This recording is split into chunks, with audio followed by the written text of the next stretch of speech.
Welcome to V3 news channel. మీ చొల్లేటి మహేష్ బాబు. హిందూ దేవాలయాలు ఒక్క దేవాలయం కాదు, తెలంగాణ ఆంధ్రప్రదేశ్లో కొన్ని వందల దేవాలయాలు, ఒక్కొక్క దేవాలయానికి పదుల సంఖ్యలో ఎకరాల కాకుండా, మాన్యాలు భూములు కాకుండా వందల ఎకరాలు ఉన్నా సరే ఆ స్వాములకు, ఆ దేవాలయ గుళ్ళలో ఉన్న దేవుళ్ళకి కనీసం ధూపదీప నైవేద్యాలు లేని పరిస్థితి, శిథిలావస్థల్లో ఉన్న పరిస్థితి మన హిందూ దేవాలయాల పరిస్థితి. అలాంటి ఒక దేవాలయాన్ని మనం దేవాలయం దగ్గర ఉన్నామండి. ఇది వచ్చేసి జన్నైగుట్ట శ్రీ లక్ష్మీ నరసింహస్వామి వారి దేవాలయం అండి. దీన్ని పాతకోట అంటారు. ఇది వచ్చేసి రావిరాల గ్రామంలో ఉందండి. రావిరాల గ్రామము తుక్కుగూడ మున్సిపాలిటీ, మహేశ్వరం మండలం, రంగారెడ్డి జిల్లా, హైదరాబాద్. ఈ దేవాలయంకి వచ్చేసి మనము జై హిందూ చారిటబుల్ ట్రస్ట్ వారి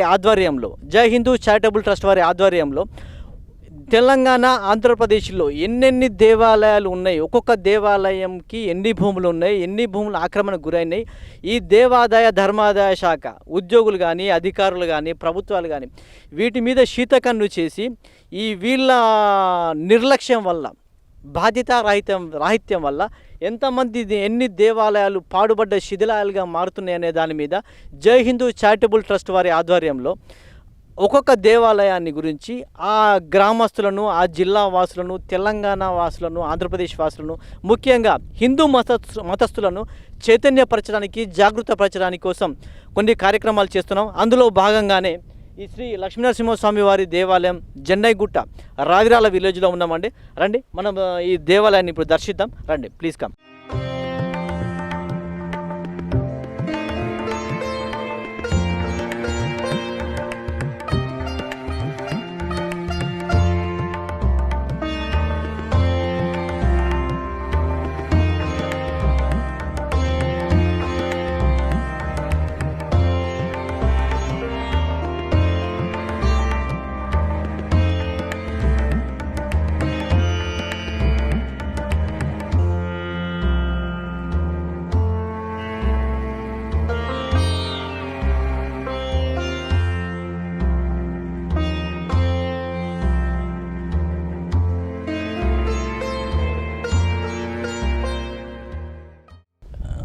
మనకు ఈ చుట్టూతా కనిపిస్తున్న ప్రాంతం అంతా మన శ్రీ లక్ష్మీనరసింహస్వామి వారి ఆస్తులండి.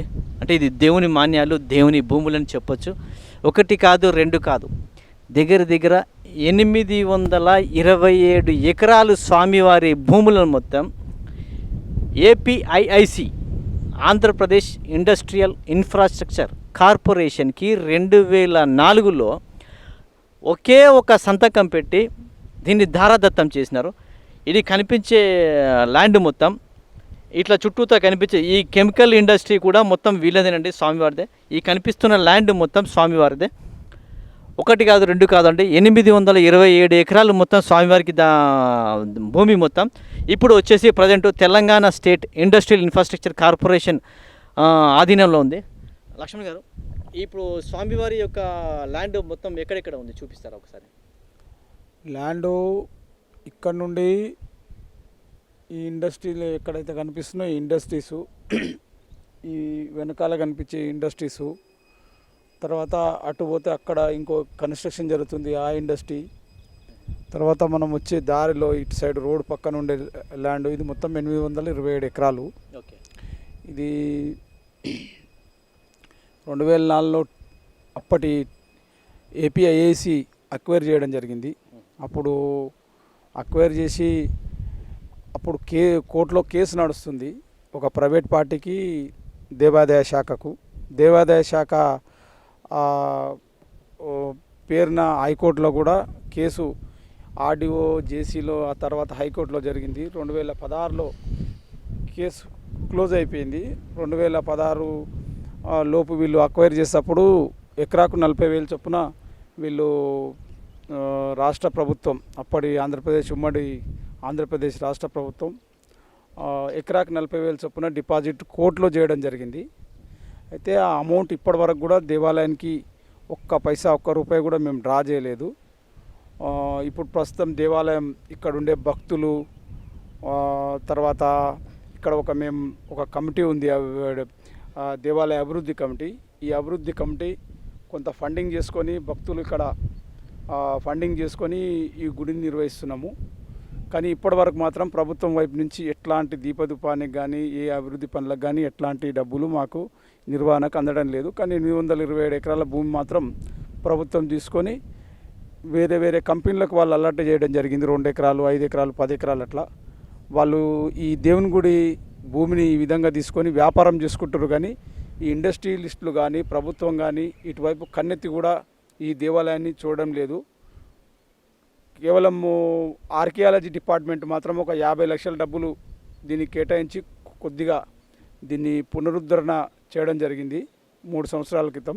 ఇప్పుడు మాత్రం దేవాలయ నిర్వహణ కోసం ఏ వసతుల కోసం కూడా ప్రభుత్వం దీని గురించి ఎండోమెంట్ శాఖ కానీ ఇండస్ట్రియల్ డిపార్ట్మెంట్ కానీ రెవెన్యూ డిపార్ట్మెంట్ కానీ ఎట్లాంటి అభివృద్ధి కోసం ఎలాంటి నిధులు కేటాయించలే, ఎట్లాంటి నిర్వహణ లేదు. కానీ ఈ భూమి స్వాధీనం చేసుకొని దీని మీద మాత్రం ప్రభుత్వం వ్యాపారం చేసుకుంటుంది. ఇప్పుడు 2 కోట్లు 3 కోట్ల రూపాయలకు విలువైంది. ఈరోజు దాదాపు 1000 కోట్ల రూపాయల భూమి, 2500 3000 కోట్ల రూపాయల భూమి ఈరోజు ఈ విధంగా చేసుకునేసి గుడిని ఏమాత్రం పట్టించుకోకుండా ఈ గుడి ల్యాండ్తో టచ్ చేస్తారు. డబ్బులు కూడా బ్యాంకులో డిపాజిట్ చేసిన డబ్బులు ఎక్కడున్నాయి, అవి ఎంత ఉన్నాయి, ఎవరు డ్రా చేయాలి, ఎట్లాంటి ఇన్ఫర్మేషన్ మా దగ్గరనైతే లేదు. కానీ గుడిని మాత్రం మేమే నిర్వహించుకుంటున్నాం. అంటే మనతోటి మాజీ సర్పంచ్ లక్ష్మి గారు ఉన్నారండి. అంటే ప్రభుత్వానికి కానీ ఎండోమెంట్ డిపార్ట్మెంట్ కానీ మీ గ్రామస్తుల నుంచి ఒక హిందువుల నుంచి మీ యొక్క డిమాండ్ ఏమంటున్నారు?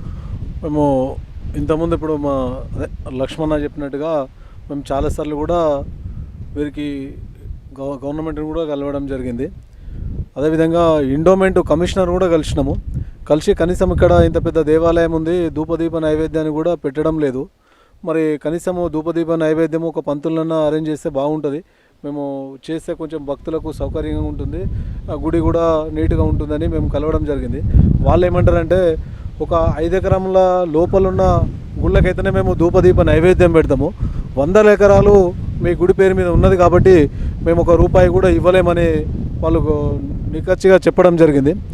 అయితే మేము కూడా అడిగినాం ఏమని, ఇప్పుడు 100 ఎకరాలు ఉన్నది కానీ ఇప్పుడు 100 ఎకరాలలో కనీసం ఒక 10 ఎకరాలు కూడా గుడికి కేటాయించే పరిస్థితి లేదు. మరి మీరు ఇట్లా వేస్తే మీరు ఏం చెప్పడానికేమో 100 ఎకరాలు అంటున్నారు.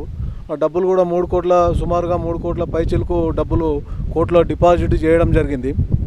ఆ డబ్బులు కూడా ఇప్పటివరకు డిస్ట్రిబ్యూట్లోనే ఉన్నాయి. కనీసం గుడికి కానీ గుడి డెవలప్మెంట్ కానీ ఇప్పటిదాకా ₹1 కూడా వాడుకోవడం కూడా లేదు, వాడుకోలేదు కూడా అని వాళ్ళని అంటే, వాళ్ళు అవన్నీ మాకేం తెలియదు, మేము మాత్రము మీకు ధూపదీపానికి ఇచ్చే పరిస్థితి లేదు, 29 సర్వే నెంబర్లో ఒక 12 ఎకరాలు మాత్రము గుడికి వదిలిపెట్టినాము, ఆ వదిలిపెట్టిన జాగాలనే మీరు ఉండాల్సి వస్తుంది, అంతకంటే ఎక్కువ మీకు వదిలిపెట్టే సమస్య లేదని చెప్పేసి ఇక్కడ ముందు కూడా వాళ్ళు ఒక 4 ప్లాట్లు చేసి ఇండస్ట్రీలకు కూడా ఇవ్వడం జరిగింది. అప్పుడు 2 ఇయర్స్ బ్యాక్ ఈ ముందుకెళ్ళి అక్కడ ఒకటి గుడికి ఏమంటారు అది ఒకటి గుండం లాంటిది కూడా ఇక్కడ గుండం ఉండే, ఆ గుండం కూడా దాన్ని పూర్తి చేసి రోడ్ వేస్తుంటే మేమే అడ్డుకోవడం జరిగింది. అడ్డుకుంటే కూడా వాళ్ళు అధికారులు కానీ అప్పుడున్న మినిస్టర్ మహేందర్ రెడ్డి కానీ ఎమ్మెల్యే టీఎన్ కృష్ణారెడ్డి కానీ వాళ్ళు కూడా అసలు స్పందించలేదు. వీళ్ళు స్పందించలేదని చెప్పేసి మేమే డెవలప్మెంట్ కమిటీ ఏదైతే ఉందో డెవలప్మెంట్ కమిటీ తరఫున గ్రామ పంచాయతీ తరఫున మేము ఒకటి పిటిషన్ మన వెంకట నరసింహారెడ్డి టీఎస్ఐసి ఎండి గారికి ఇవ్వడం జరిగింది. ఆయన కూడా దాని మీద స్పందించకపోతే మళ్ళీ మేము హైకోర్టుకు పోయి దాని మీద స్టే తీసుకొచ్చినాము. స్టేలో కూడా మేము ఏం చెప్పినామంటే ఒకటి దీన్ని గూగుల్ మ్యాప్ సెర్చ్ చేసి మాకు ఒక 50 ఎకరాల వరకు ఈ గుడికి వదిలిపెట్టాలి, ఖచ్చితంగా వదిలిపెట్టేంత వరకు మేము మా పోరాటం కూడా వదిలిపెట్టము, మేము ఆగమని చెప్పేసి దాని మీద స్టే ఇచ్చిన తర్వాతనే వాళ్ళు ఇక్కడున్న మోటార్ వెహికల్స్ అవన్నీ తీసుకొని వెళ్ళిపోవడం జరిగింది. ఆ స్టే కూడా ఇప్పుడు కంటిన్యూ ఉంది. ఇప్పుడు కూడా మా డిమాండ్ ఏంటంటే ఖచ్చితంగా ఇప్పుడు ఈ సిటీ సరౌండ్ ఏరియా సిటీ దగ్గర ఉంది కాబట్టి రోజుకు ఇక్కడ వాల్యుబుల్ అయిన ల్యాండ్స్ ఉన్నాయి. ఇంకా జనాలు పెరిగినా కొద్దీ ఇక్కడ ల్యాండ్ కొనాలంటే గుడికి ఉన్న ల్యాండ్ కాపాడుకోలేకపోతున్నాము, గుడికి కొనిచ్చే పరిస్థితి లేదు కాబట్టి ఉన్న ల్యాండ్ కాపాడుకోవాలి, ఖచ్చితంగా మాకు 50 ఎకరాలు గుడి కోసం వదిలిపెట్టాలని మేము డిమాండ్ చేస్తూ ఉన్నాము. డిమాండ్ చేస్తూ కోర్టులో కూడా ఫైట్ చేస్తున్నాము. వదిలిపెట్టేంత వరకు కూడా వదిలిపెట్టే సమస్య లేదు, మేము కూడా పోరాటం సాగిస్తాము. దానికోసము మేము ఎక్కడికైనా పోవడానికి సిద్ధంగా ఉన్నాము. ఇది శంషాబాద్ ఎయిర్పోర్టుకు అతి సమీపంలో ఉందండి. ఒక్కసారి అటు చూడండి, ఒక ఏరోప్లేన్ వెళ్తూ ఉంది, అక్కడ కనిపిస్తూ ఉంది చూడండి, జూమ్ చూడండి, అక్కడ ఏరోప్లేన్ వెళ్తూ ఉంది, కనిపిస్తూ ఉంది. ల్యాండ్ను మొత్తము ఇండస్ట్రియల్ టీఎస్ఐఐసికి ధారాదత్తం చేసినారు. కనీసము ఈ స్వామివారి ల్యాండ్ వచ్చేసి 24, 25 సర్వే నెంబర్లో ఈ గుట్ట ప్రాంతం ఉంది. యాక్చువల్గా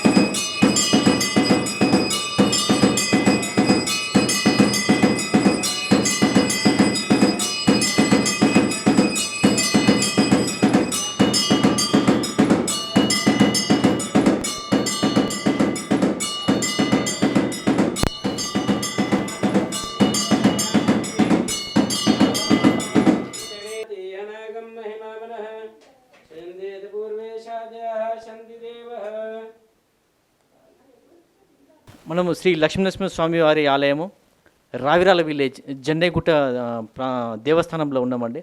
మనకు కనిపించే స్వామివారు శ్రీ లక్ష్మీనరసింహస్వామివారు అండి. ఒక్కసారి అక్కడ చూడండి, ఆ స్వామివారు మనకు కనిపిస్తూ ఉన్నారు. ఈ స్వామివారి దేవాలయాన్ని నిర్మించింది ఇది ఇప్పటి దేవాలయం కాదండి. అక్కన్న మాదన్న నిజాం నవాబుల కాలంలో ఎవరైతే మంత్రులు ఉన్నారో ఆ మంత్రుల కాలంలో నిర్మించిన స్వామివారి ఆలయం అండి. ఇది శ్రీ లక్ష్మీనరసింహ స్వామివారి ఆలయము. ఈ లక్ష్మీనరసింహ స్వామి వారి ఆలయానికి 827 ఎకరాల భూమి ఉందండి. కానీ ప్రస్తుతం స్వామివారికి ఏమీ లేదండి. ఇప్పుడు ప్రజెంట్ మీరు చూస్తున్న ఈ స్వామివారికి 827 ఎకరాల భూమి ఉంది, కానీ ప్రస్తుతం ఏమీ లేదు. మొత్తము 2004లో ఉమ్మడి ఆంధ్రప్రదేశ్ ఉన్నప్పుడు ఏపీఐఐసి ఆంధ్రప్రదేశ్ ఇండస్ట్రియల్ ఇన్ఫ్రాస్ట్రక్చర్ కార్పొరేషన్కి వైఎస్ ముఖ్యమంత్రిగా ఉన్నప్పుడు ఒకే ఒక్క సంతకం చేసి ఇండస్ట్రియల్ డెవలప్మెంట్ కోసమని ఫ్యాబ్ సిటీకి మొత్తం కట్టబెట్టేసినారు. ఆ సమయంలో ఈ స్వామివారికి మీరు చూస్తున్న శ్రీ లక్ష్మీనరసింహ స్వామివారికి నీ 827 ఎకరాలకు గాను ఎకరానికి 40,000 చొప్పున లెక్క కట్టి 3,40,00,000 ఆయన పేరు మీద. ఒక్కసారి మళ్ళీ చూడండి ఆ స్వామివారికి, ఒకసారి కెమెరా అక్కడ చూడండి. ఆ స్వామివారికి 3,40,00,000 రూపాయలు ఎఫ్డి చేసినారండి, ఫిక్స్డ్ డిపాజిట్ చేసినారు. అయితే ఇప్పుడు మీరు చూస్తున్న ఆ స్వామివారికి 2004లో 3,40,00,000 రూపాయలు ఏదైతే ఫిక్స్ చేసినారో ప్రస్తుతం వచ్చేసి 8 కోట్ల రూపాయల వరకు చేరిందండి. అంటే ఇప్పుడు మనం చూస్తున్న ఈ స్వామివారి యొక్క ఆదాయం అంటే బ్యాంక్ బ్యాలెన్స్ 8 కోట్ల రూపాయలు. కానీ ప్రజెంట్ ఆయనకి ధూపదీప నైవేద్యాలు గతి లేవండి. ప్రజెంట్ ఈ స్వామివారికి ధూపదీప నైవేద్యాలు ఏమీ లేదు. ప్రజెంట్ ఎక్కడి నుంచో యూపీ నుంచి వచ్చి ఎక్కడి నుంచో స్వామివారి చూసి బాధపడి మేము ఫ్రీగా చేస్తున్నామంటానండి. మీరు ఎక్కడి నుంచి వచ్చారండి? अयोध्या यूपी से आया? ये वो आपका तनख्वाह सैलरी कोई दे रहे जी? नहीं कोई नहीं ये एंडोमेंट कोई दे रहा है? नहीं कोई नहीं बस ये हुंडी में जो आ जाता है बस उसी से ఖాళీ ఫ్రీగా సర్వీస్ చేస్తున్నారు. 827 ఎకరాలు ఉండి టీఎస్ఐసి వాళ్ళు ఇది కోర్టుల కేసు ఉందని, ఎవరైతే కౌలుదారులు కోర్టుల కేసు వేసారని, ల్యాండ్ ఎక్విజిషన్ అధికారులు కోర్టుల కేసు వేసారని ఒక కారణం చెప్పి తెలంగాణ గవర్నమెంట్ స్వామివారికి ఏమి చేయట్లా. ఇండస్ట్రియల్ ఇన్ఫ్రాస్ట్రక్చర్ కార్పొరేషన్ వాళ్ళు వెంకట నరసింహారెడ్డి గారితో కూడా నేను మాట్లాడాను. నేను ఏం చేయలేను సార్, దాంట్లో కోర్టుల కేసు ఉంది, కోర్టుల కేసు రావాలంటారు. ఎండోమెంట్ ఈఓ శ్రీనివాసరావు గారిది వారితో మాట్లాడినా కోర్టుల కేసు ఉంది సార్, దాంట్లో మన విట్నెస్ సబ్మిట్ చేస్తూ ఉన్నాను వాళ్ళు చెప్తా ఉన్నారు. కానీ ₹1 ఈ స్వామివారికి 8 కోట్ల బ్యాంకు బ్యాలెన్స్ ఉన్న ఈ స్వామివారికి ₹1 ఇంట్రెస్ట్ కాదు. గవర్నమెంట్ సపోర్ట్ చేయట్లేదు, ఇటు హిందువులు సపోర్ట్ చేయట్లేదు, చుట్టుపక్కల ఎవరు సపోర్ట్ చేయట్లా. ఎండోమెంట్ అయితే అసలే పట్టించుకోలేదు. మా జీతాలు వస్తూ ఉన్నాయా లేదా అంతవరకు. ₹1 జీతం ఏ అధికారికి తక్కువ వచ్చినా భారతదేశం పెద్ద ప్రపంచ యుద్ధం మొదలవుతుందండి, భూకంపాలు వచ్చేస్తాయి. కానీ స్వామివారికి 827 కోట్ల రూపాయలు ఉండి కూడా ₹1 రాకున్నా, ధూపదీప నైవేద్యాలు లేకున్నా ఆ స్వామివారు ఎట్లా ఒప్పుకుంటుండంటే ఇది కరెక్ట్ కాదండి. సో మేము తెలంగాణ ప్రభుత్వానికి కానీ, ఎండోమెంట్ అధికారులకు కానీ, ఇండస్ట్రియల్ ఇన్ఫ్రాస్ట్రక్చర్ కార్పొరేషన్ మన ఎండి గారికి, వెంకట నరసింహారెడ్డి గారికి కానీ, ఎవరైతే ఉన్నారో టీఎస్ఐఐసి వాళ్ళకి కానీ, మేము హిందూ సంఘాలకు కానీ, హిందూ మతస్థులకు కానీ ఒక విజ్ఞప్తి చేస్తూ ఉన్నాం. స్వామివారికి ఏదైతే ఉందో 827 ఎకరాలు మొత్తం ఇవ్వనట్ల గ్రామస్తులు కూడా ఒక అప్పీల్ చేస్తూ ఉన్నారు. ఏంటి అంటే కనీసం ఒక 50 ఎకరాలన్నా స్వామివారికి ఇస్తే దాని మీద కొద్దిగా ఒక గోశాల కానీ వేద పాఠశాల కానీ ఏదైనా డెవలప్మెంట్ చేసుకోవడానికి అని మన మాజీ గ్రామ సర్పంచ్ లక్ష్మి గారు ఒక అర్జీ పెడితే ఆ అప్లికేషన్ ఇంతవరకు అక్కడ టీఎస్ఐఏసీలోనే ఉందంట. ఇంతవరకు గవర్నమెంట్కి వాళ్ళు ప్రపోజల్ పెట్టలేదట. నిన్న నేను మాట్లాడిన దాని ప్రకారంగా చూస్తే అంటే ఇటువంటి పరిస్థితి హిందూ దేవాలయాలకు జరుగుతూ ఉంది. సో ఇప్పటికైనా కనీసం మానవత్వం, దైవత్వం వదిలేసి మానవత్వంతోటైనా స్వామివారు 3,46,00,000 2004 నుంచి అక్కడ కోర్టులో మూలుగుతా ఉన్నాయండి. ఫిక్స్డ్ డిపాజిట్ ప్రజెంట్ 8 కోట్ల రూపాయలు ఉంది. స్వామివారి 8 కోట్ల రూపాయి ఆయనకు వాడుకోవడానికి లేదు. దేవస్థాన అధికారులు మానవత్వంతో అయినా పాపభీతితోటి అయినా తెలంగాణ ప్రభుత్వ అధికారులు స్వామివారికి ఏమైనా ధూపదీప నైవేద్యాల కింద కొద్దిగా ఏమైనా చేసి స్వామివారికి పూజా నైవేద్యాలు ఏమైనా చేస్తారని ఆశిస్తూ ఇంతటితో తెలియజేస్తున్నామండి. ఓకే, నమస్తే.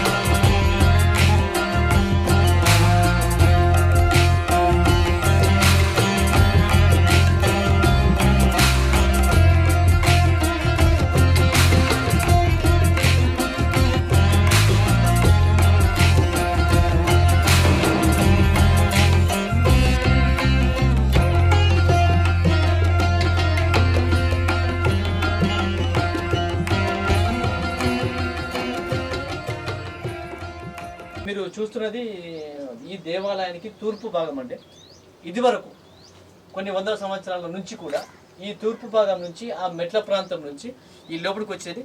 ముందు ఈ గణేష్కి, ఈ వినాయకుడికి పూజలు చేసిన తర్వాత స్వామివారికి లక్ష్మీవారికి పూజలు చేసేదండి ఈ గణేష్ టెంపుల్. అంటే ఈ గణేష్ మందిరం ఇట్లా మొత్తం శిథిలావస్థలో ఉందండి. ఇది తవ్వకాలు చేసినట్టు ఉందండి సార్. ఇక్కడ తవ్వకాలు ఏంటంటే ఫస్ట్ అప్పట్లో పూర్వీకుల్లో 60 సంవత్సరాల కింద అక్కడ తూర్పు దర్వాజా నుంచి ఇక్కడ వచ్చేదన్నమాట. ఇక్కడ నుంచి వచ్చి ఇక్కడ గణేషుని దర్శనం చేసుకునేది. గణేషుని దర్శనం చేసుకున్న తర్వాత ఇక్కడ లక్ష్మీ అమ్మవారు ఉండేనంట. మన ప్లేస్ అక్కడ నరసింహస్వామి ఉండేనంట. ఉంటే ఇక్కడ శిథిలావతలు అయినందుకు మనకు షిఫ్ట్ చేసి అక్కడ అటుపక్క పెట్టారు. కనుక ఇక్కడ కూడా గణేశుడు ఉండే సార్. ఇక్కడ గణేశుడు ఉంటే ఏమైందంటే దేవునికి గణేశునికి పూజలు అయితే లేవంటే అక్కడ ఒక 10 సంవత్సరాల కింద అక్కడ ఆ నరసింహస్వామి ఎదురుగా ఉన్న మండపంలో అక్కడ పెట్టాము. పెట్టిన తర్వాత ఇక్కడ ఎవరైతే గుప్త నిధులు ఉన్నాయండి అనే ఆశతోటి ఇక్కడ ఈ విధంగా చేసేస్తాను. దీన్ని డ్యామేజ్ చేయడానికి కారణమైంది. ఇది గుప్త నిధులు అనే కారణంతో ఉండే ఆలోచనతోటి ఇక్కడ తవ్వకాలు చేశారండి. సో ఆర్కియాలజీ డిపార్ట్మెంట్ కానీ దేవాదాయ శాఖ కానీ ప్రభుత్వం కానీ తగిన చర్యలు తీసుకొని ఈ దేవాలయాన్ని బాగుపరచాలని కోరుతాం. Okay, thank you.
చూశారు కదండి, ఇదండి మన రావిరాల గ్రామంలోని జన్నగుట్ట లక్ష్మణసింహ స్వామివారి టెంపుల్ అండి. మన దేవాలయాల గురించి ఈ కార్యక్రమంలో ఇది special Vithi news special focus. ఇంకొక కార్యక్రమంలో ఇంకొక దేవాలయం గురించి మీ ముందు ఉంచుతామండి. కెమెరామెన్ చిన్నతో మీ చొల్లెటి మహేష్ బాబు.